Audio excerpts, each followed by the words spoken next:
Hi everyone, welcome back to my channel. Thank you so much for clicking on this video. Today I wanted to walk you through my March budget. So if you're new here or if you just forgot, my name is Shannon. I am a mom budgeting for my family of 3. So it's me, my husband, and our 3-year-old daughter. We have a lot of debt, so just working on getting a realistic budget set up and living through that, but also trying to pay off our debt slowly but surely. So if you've been following along, February's budget didn't really go as planned, mostly due to inflation. Things were just a little tricky. March, the way I am looking at it, is a 5-week month, so my husband will get an extra paycheck, and the way I'm paid bi-weekly, I'm getting 3 paychecks this month, but one of them has to be used towards April expenses. So I'm going to map that out and show you how I'm going to account for that. So starting with income,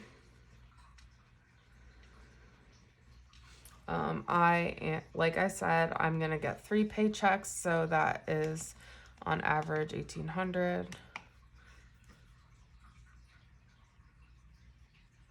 And then my husband will get 5 paychecks, and he actually got a raise, so his baseline average is $640.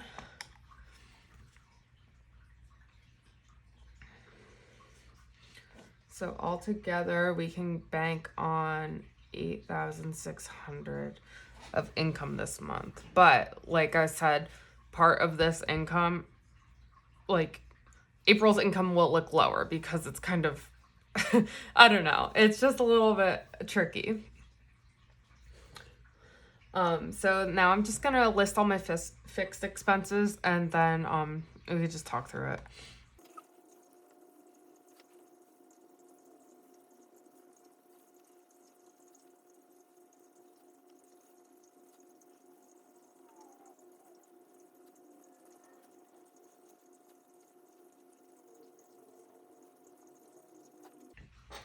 Okay, so first we have the mortgage. That payment doesn't change. Electric actually went down a bit this month versus last month. Water last month came in a lot lower than I thought, but I'm still gonna use my typical budget of $30 here. Natural gas $74, that never changes. February and March internet, they're both the same, but because of when the paychecks lined up, I didn't realize I'd be paying February's internet with March, what I considered March money. So I have 2 internet payments this month essentially.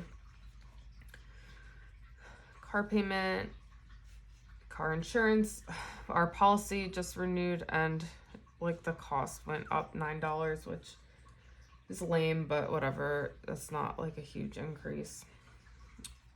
Daycare, again, 5-week month, so counting for 5 weeks of payments here. Gymnastics. Cell phone doesn't change. Same thing every month. Car registration, I budgeted it for last month, but forgot to pay it. So I'm literally putting that payment through today. It's $45. And then the diet bet that I'm in, it's a 6-month diet bet, and I have $35 payment. So let's add all that up.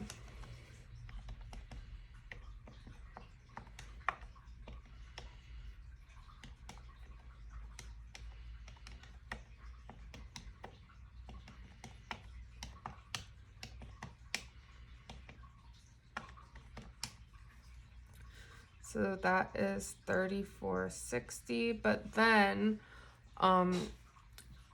because some of this has to account towards April, my last paycheck, I need to keep a buffer here for our April mortgage, which is the first payment that comes out every month. Everything else should be totally fine. I only have the electric bill that also comes out the first of the month, but I'm sure, just looking at the calendar, the 1st of April is a Friday. So I know my husband will be paid that day. I'm sure my electric bill is going to be in the realm of what it's been, like $80 to $90. Like, we can swing that, no problem. It's the mortgage, a $1,200 payment, that we need to make sure we keep a buffer for. So I'm just going to write that down.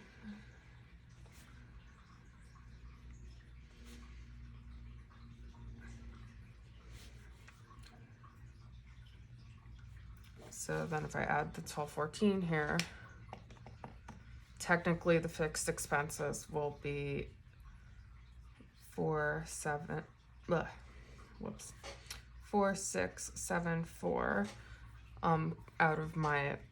out of our March inflow. I don't know if that really makes sense. I hope I'm like making sense the way I'm explaining this, and how I look at, like, I splice our budget a couple different ways, like total month, and then also weekly, and then also by paycheck, which sounds like a lot of different ways to manage it. I'm just trying to keep track of it, like almost over keep track of it, so I'm on top of things. Okay, moving into savings. So I'm very excited. Our vacation that I've been saving up for is at the end of this month. Oh, sorry, I felt like I was about to sneeze. I think I'm good.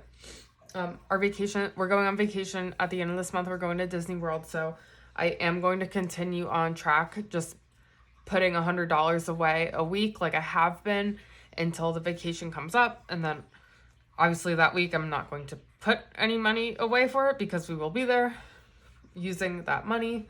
So as I get into variables, I'm also going to explain like how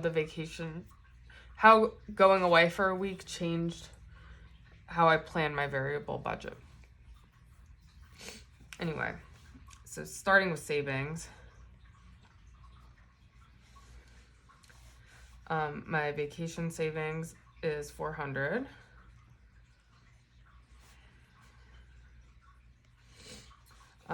Money going into my daughter's account is still $10 a week, so that's $50.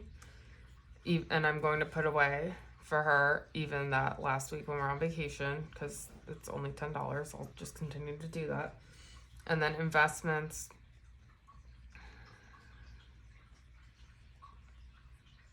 still tracking towards like $15 a week, and it's a 5-week month, so I put 75 here.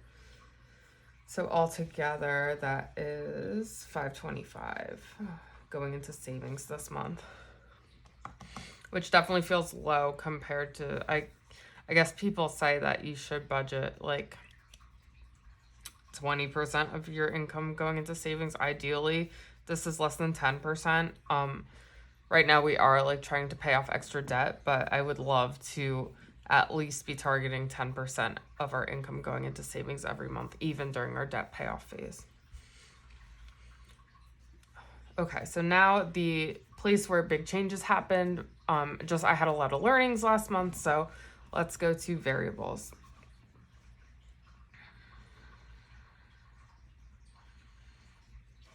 So first of all, I used to kind of micromanage and my variables and divide it out into a couple different buckets. This time, I'm going to just keep 3 buckets. It's going to be groceries, gas, and other. Just other spending. That's personal spending, anything for our pets. Like if I go to Target and buy something for myself, if my husband orders something on Amazon, like a car part or whatever, I just really want to keep it simple. That way it's easier to track for me and just broader. Like I don't have to look at my spending each week and decide like, oh, well, was that really variable expense or was it not? Like it just is. It will go in other, or it's a fixed expense.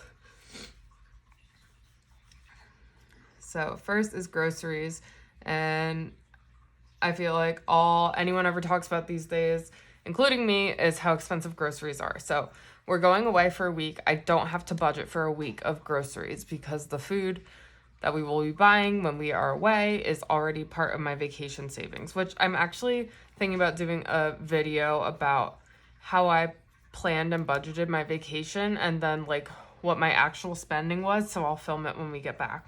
But like a budget, an all-in-one budget versus what happened video. I thought that might be cool. Let me know if you guys would be interested, because we're going to Disney World and I know that's like kind of costly. But yeah, I digress. So we only need 4 weeks worth of groceries here. I've been spending anywhere from 130 at the low end to 160 at the high end on groceries a week. So I figured if I budget $600 for groceries and I only need, and that's for 4 weeks of groceries, because there's a week we won't be home needing food to eat at home. That's approximately $150 a week, and that seems doable. Last month, I spent $653 in groceries, just to level set. Gas, I am going to budget $200 here. Last month, we spent $189. This will allow us to, we're driving to the airport, so that's going to be a trip kind of out of our way, a longer trip that we wouldn't have taken. But also, besides that, we don't really have a lot of driving to do. So we could probably come in under this, but I just want to be safe. And then other spending, other variables, I am budgeting $250 here for. Last month, we spent $325 on other variables that came out of our account. Again, this month we'll have a whole week where nothing other should come out, because that week's spending is covered in our vacation budget. So that's why I felt comfortable like tightening up this budget versus last month. So altogether, that is $1,050 in variable spending versus last month's actual of $1,170. So definitely tightening up the other spending here, and trying to be more realistic with grocery spending here. Just to remind everyone, last month I budgeted $705 for my total variables, and so this feels just more doable and less constraining because like it's just broader. So we'll see how that goes, and everyone can just keep track with me as I hold myself accountable during my weekly spending videos. So last but not least is debt payments. So first I want to figure out how much I have left to pay off towards my debts. So if I think of my total inflow, subtract all the expenses, including the buffer, the savings, and our variables, that leaves me $2,351 for debt payments. I think I'm gonna subtract an extra 100 out of that just to keep like a buffer float, even though like coming into the month I should have my $200 buffer. I'd rather get to March 31st and say, oh, I have this extra $100 on top of my buffer, let me just pay it off like extra debt payments. So I'm gonna start with the minimums for some of these cards. Discover, I thought I paid it off, and then turns out I have a Ring doorbell camera and the annual fee is like $34 or something. And I didn't realize that my annual renewal was going to be off that Discover card. So yet again, I have a payment to zero it out. JetBlue, minimum payment here. My loan, $1,000. And then my PNC card, $150. So then there are 3 cards I want to focus the extra on.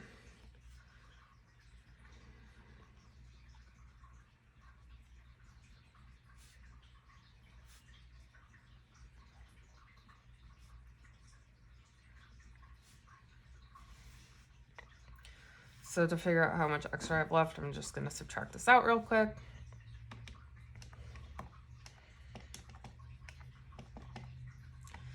Okay, so I have $10.39 left. So I did, just full disclosure, today is March 2nd when I'm filming this. I've already kind of started with my March budget. My husband and I both paid $200 off of our cards here, so I need to at least budget $200 per because the payment's already been put through. I think what I'm going to do is actually, it's not really splitting it 3 ways, but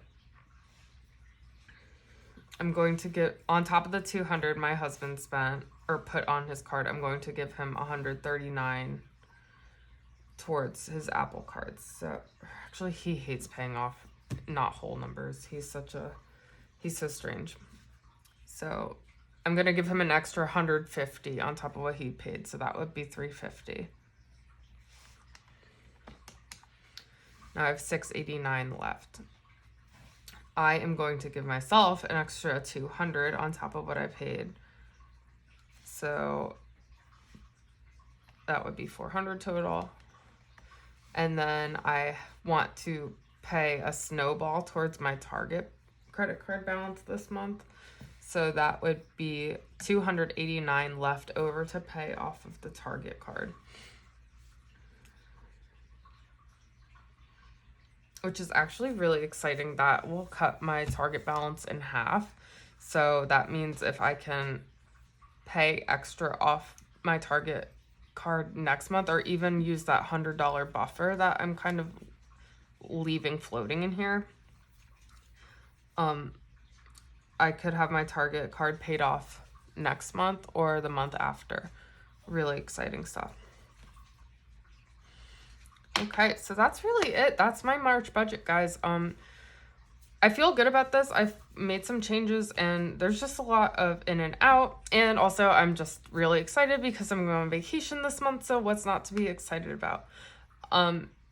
If you guys want to follow along, see how I'm doing, I do weekly spending trackers against this budget. So you could subscribe and hit the thumbs up and just keep watching me, keep following along and seeing how I'm doing. Thank you so much for watching, guys. Bye.